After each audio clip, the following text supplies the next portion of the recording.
Welcome to only Ramarajan YouTube channel. நீங்க என்னைக்காவது ஒரு நாள் யோசிச்சு பார்த்திருக்கீங்களா?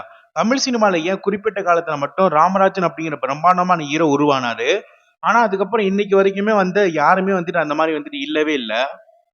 இது வந்து தற்செயலாக நடந்த ஒரு நிகழ்வா, இல்ல தமிழ் சினிமா வேணும்னே செஞ்ச மாதிரி ஒரு ரகசியமா, சினிமாவோட எக்ஸ்பிரிமெண்டா அப்படின்னு சொல்லிட்டு இந்த வீடியோ நம்ம வந்து டீட்டெயிலா வந்துட்டு பேச போறோம். வாங்க இதுக்கு பின்னாடி இருக்கிற அந்த தியரியை நம்ம வந்து உடைப்போம். ஒரு விஷயத்த கவனிச்சிங்களா? ராமராஜன் படங்களே ஒரு பேட்டர்ன் வந்துட்டு இருக்கும். ஒரே மாதிரியான ட்ரெஸ் கோடு, அங்க பிரகாசமான சட்டைகள், பளபளப்பான வேஷ்டின்னு சொல்லிட்டு, ஒரே மாதிரியான கதைகள், ஊர் கட்டுப்பாடு, ஒரு காதல் அந்த மாதிரி ஒரு சொல்லிட்டு சென்டிமெண்ட் சொல்லிட்டு, இந்த மாதிரி விஷயங்கள் வந்து ராமராஜன் படங்கள்ல வந்துட்டு தொடர்ச்சியா இருக்கும். கோவப்பட்டா இப்படிதான், அழுதா இப்படிதான் சொல்லிட்டு ஒரு கிராமர் இருக்கும்ல, அது வந்து ராமராஜன் படங்கள் அது வந்து அழுத்தமாவே வந்துட்டு இருக்குன்னு சொல்லலாம். இதை பார்க்கும்போது ஒரு நடிகரோட ஸ்டைல் மாதிரியே வந்துட்டு தெரியாது. இது ஒரு செதுக்கப்பட்ட ஃபார்முலா மாதிரி தான் வந்துட்டு தெரியும். சொல்ல போனா அந்த ஃபார்முலாவோட பெயர் தான் ராமராஜன் அவர்கள். ஒரு மனுஷனை விட ஒரு பிராண்டி வந்துட்டு எப்படி இருக்குன்னு சொல்லிட்டு தமிழ் இண்டஸ்ட்ரிக்கு வந்து சொல்லி கொடுத்து ராமராஜன் அவர்களுடைய நடிப்பு தான்.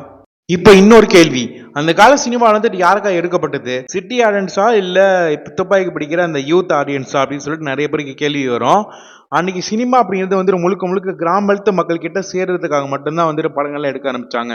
அவங்களுக்கு வந்துட்டு அவங்கள மாதிரியே வந்துட்டு இருக்கிறது, அவங்க பேசுறதே பேசுறது, அவங்க கஷ்டத்தை வந்து புரிஞ்சுக்கிறது அப்படிங்கிற ஒரு ஹீரோ வந்துட்டு தேவைப்பட்டாரு. அங்கதான் இந்த ஒரு எக்ஸ்பிரிமெண்ட் வந்துட்டு ஆரம்பிக்குது. ராமராஜன் அங்க வந்துட்டு ஒரு மனிதரா போகாம மக்களோட மக்களா வந்துட்டு இருந்தாரு.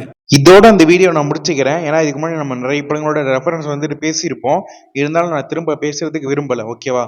இது வரைக்கும் தமிழ் சினிமாவோட ராமராஜன் அவர்கள் செஞ்ச விஷயங்களை நம்ம வந்துட்டு இந்த வீடியோ நம்ம வந்து டீட்டெயிலா பார்த்தோம். நிறைய பேர் வந்துட்டு நீங்க வீடியோ போடுங்க, நான் ஆதரவு கொடுக்குறேன்னு சொல்றீங்க. ஆனா வந்துட்டு நிறைய பேர் வந்துட்டு வீடியோ வந்துட்டு பார்க்க மாட்டீங்க, லாங் வீடியோலாம். இந்த வீடியோக்கு எவ்வளவு வியூஸ் போகுதுன்னு பார்த்துட்டு நான் அடுத்தடுத்த வீடியோ போடலாமான்னு சொல்லிட்டு முடிவு பண்ண போறேன். ஓகேவா?